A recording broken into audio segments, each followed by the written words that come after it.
بسا اوقات بہت سی محنتوں کا نتیجہ انسان دیکھتا ہے کہ ضائع چلا گیا، میں نے 10 سال محنت کی، حاصل کوئی نہیں نکلا۔ یہ ثمرات کیا ہیں؟ محنتوں کے ثمرات کا ضیاع۔ کوشش آپ نے کی، قسمت کی خوبی دیکھی ہے، ٹوٹی کہاں کمن، 2-4 ہاتھ جب کے لبے بام رہ گئے۔ Be prepared.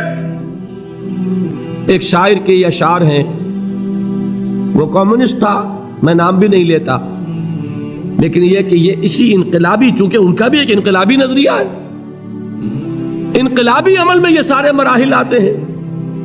کوئی سیٹ بیک آیا، فرض کیجئے کوئی ناکامی ہو گئی، تو اپنے ساتھیوں کو دل بندھانے کے لیے یہ فصل امیدوں کی ہمدم اس بار بھی غارت جائے گی، سب محنت صبحوں شاموں کی اب کے بھی اکارت جائے گی۔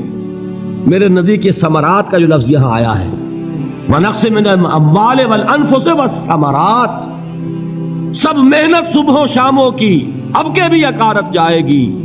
دھرتی کے کونوں کھدروں میں پھر اپنے لہو کی کھاد بھرو، پھر مٹی سینچو اشکوں سے، پھر اگلی رت کی فکر کرو، پھر اگلی رت کی فکر کرو، جب پھر ایک بار اجڑنا ہے۔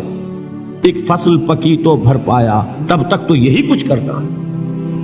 ایک مقصد ہے سامنے، انقلاب برپا کرنا ہے۔ ایک کوشش ناکام ہو جائے کوئی پرواہ نہیں، نیکسٹ، پھر تیار رہو ناکامی کے لیے۔ ایسا نہ ہو جو انگریزی میں کہتے ہیں hope for the best but be prepared for the worst. ایسا نہ ہو کہ دوسری مرتبہ ناکام ہو کے بددل ہو جاؤ، تمہاری ہمتیں جواب دے جائیں۔ نہیں، پہلے سے تیار رہو کہ دوسری مرتبہ بھی ناکامی آئے تو آئے، لیکن جب تک کہ کامیابی حاصل نہیں ہوتی ہمیں یہ کام کیے چلے جائیں۔ دیکھیے سیرت میں آیا کہ نہیں یہ واقعہ؟ بدر میں مسلمانوں کو فتح ہوئی تو احد میں زک پہنچی کہ نہیں؟ 70 صحابہ شہید ہوئے کہ نہیں؟ اگر ان کی ہمتیں جواب دے جاتی تو گاڑی کیسے چلتی آگے؟ تو فرمایا وَلَنَبْلُوَنَّكُمْ بِشَيْءٍ مِّنَ الْخَوْفِ وَالْجُوعِ وَنَقْصٍ مِّنَ الْأَمْوَالِ وَالْأَنفُسِ وَالثَّمَرَاتِ، ہم تمہیں لازم آزمائیں گے، خوف کی کیفیت سے، فقر و فاقے کی کیفیت سے، بھوک سے، جان کے نقصان سے، مال کے نقصان سے، محنتوں کے حاصل کے ضائع ہو جانے سے۔ وَبَشِّرِ الصَّابِرِينَ، اور اے نبی بشارت دیجئے صبر کرنے والوں کو۔ الَّذِينَ إِذَا أَصَابَتْهُمْ مُصِيبَةٌ، وہ کہ جب ان پر کوئی تکلیف آئے، کوئی مصیبت آئے، کوئی آزمائش آئے، قَالُوا إِنَّا لِلَّهِ وَإِنَّا إِلَيْهِ رَاجِعُونَ، وہ یہ کہیں کہ ہم اللہ ہی کے ہیں، اللہ ہی کی طرف لوٹ جانا ہے۔ یہ وہی انداز ہے جو میں نے فارسی کا شعر سنایا تھا آپ کو کہ سرے تسلیم خم ہے جو مزاج یار میں آئے۔ وہ ہمارا مولا ہے، ہمارا آقا ہے، اگر اسے یہی منظور ہے تو ہمیں بھی یہی منظور ہے۔ میں نے تسلیم و رضا کی بات کی تھی نا، آپ کو کچھ شعر سنائے تھے، ایک شعر اور سنیے، اور یہ کس کا ہے؟ محمد علی جوہر کا۔ ایک مرتبہ جیل گئے، ان کی ایک بیٹی جوان بیمار ہوئی، فوت ہو گئی، باہر چھوڑا انگریز نے، جاؤ بھائی دفن کر دو بیٹی کو۔ دوسری مرتبہ جیل گئے، دوسری جوان بیٹی اسی مرض میں مبتلا ہوئی۔ اب یہ جیل میں ہے، خبر پہنچی کہ دوسری بیٹی کے اوپر بھی اسی مرض کا حملہ ہوا ہے۔ ایک نظم لکھی ہے جس کا آخری شعر یہ ہے، تیری صحت ہمیں منظور ہے لیکن اس کو نہیں منظور تو پھر ہم کو بھی منظور نہیں۔ یہ ہے، جب تک یہ کیفیت نہ ہو اس میدان میں آدمی ثابت قدم نہیں رہ سکتا کہ میرے رب کو اگر یہ منظور ہے تو یہی مجھے منظور ہے، اور تیری صحت ہمیں چاہیے تو ضرور، لیکن ہمارے رب کو منظور نہیں تو ہمیں بھی منظور۔ راضی برضائے رب۔ وبشر الصابرین الذین اذا اصابتهم مصیبۃ قالوا انا للہ وانا الیہ راجعون۔ نہ شود نصیب دشمن کے شود ہلاک تیغت، سر دوستہ سلامت کے تو خنجر آزمائے۔ اولئک علیہم صلوات من ربہم ورحمہ، یہی ہے وہ لوگ جن پر ان کے رب کی طرف سے عنایتیں ہیں اور رحمتیں ہیں۔ وَأُولَٰئِكَ هُمُ الْمُهْتَدُونَ، اور یہی ہے وہ لوگ جو کامیاب ہونے والے ہیں، ہدایت پانے والے، ہدایت یافتہ۔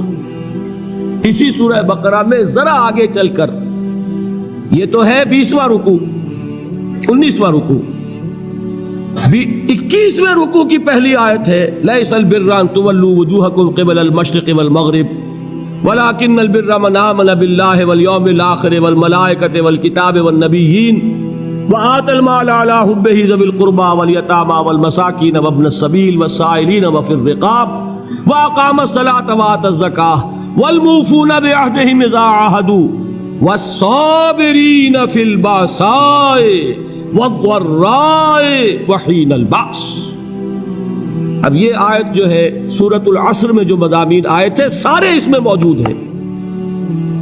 وہاں ایمان کا لفظ آیا، یہاں 5 ایمانیات کی تفصیل آ گئی، اعمال کی تفصیل آئی، اور آخری بات وہاں کیا ہے وَتَوَاصَوْا بِالصَّبْرِ، اور یہاں کیا ہے وَالصَّابِرِينَ فِي الْبَأْسَاءِ وَالضَّرَّاءِ وَحِينَ الْبَأْسِ، اور صبر کرنے والے، اصل نیکی ان کی ہے جو صبر کریں، کس میں؟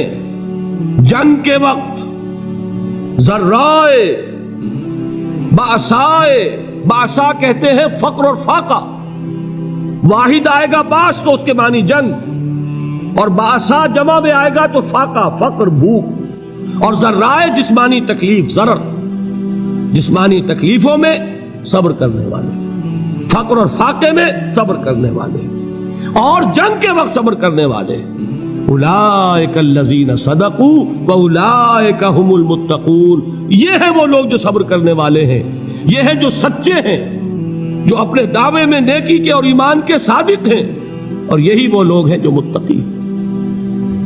اگلی سورت ہے سورہ آل عمران، اس میں 2 لفظ آئے ہیں، آخری آیت یا ایھا الذین آمنوا اصبروا وصابروا ورابطوا واتقوا اللہ لعلکم تفلحون۔ دیکھیے یہاں صبر اور صابر، جو تعلق جہد اور جہاد کا ہے وہی ہے صبر اور مصابرت۔ صبر ایک طرفہ عمل ہے، آپ جھیل رہے ہیں، برداشت کر رہے ہیں، صبر علی المعصیہ، صبر علی الطاعہ، صبر علی الابتلاء، یہ سب کیا ہے؟ صبر۔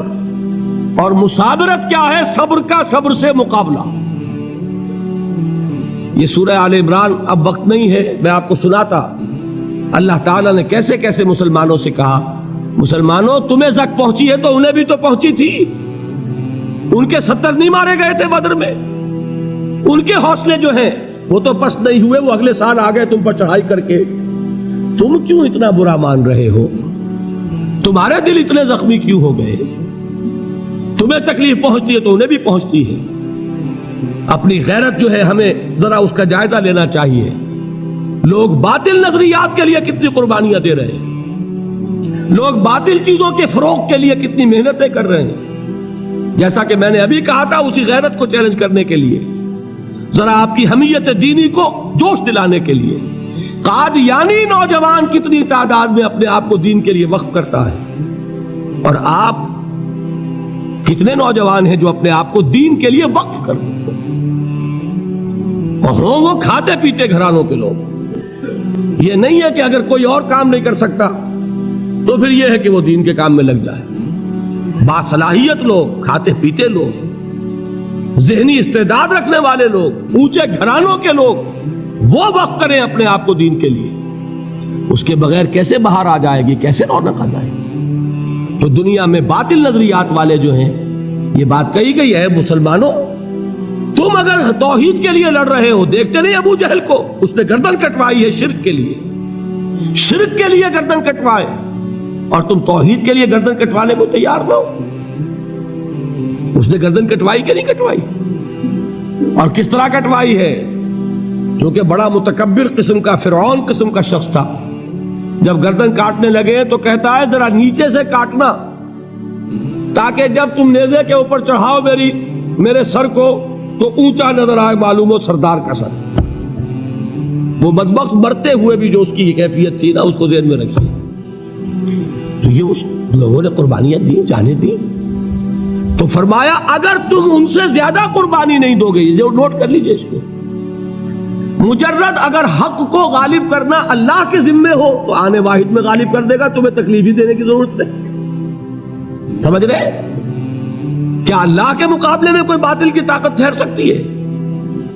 یہ تمہارے ایمان کا امتحان ہے، یہ تمہارے خلوص کی آزمائش ہے، یہ تمہارے امتحان کا ثبوت درکار ہے کہ اللہ تعالیٰ دیکھنا چاہتا ہے تم اس کے لیے اپنی جانیں قربان کرنے کو تیار ہو کہ نہیں، تم اس کے لیے تن من دھن لگانے کو تیار ہو کہ نہیں۔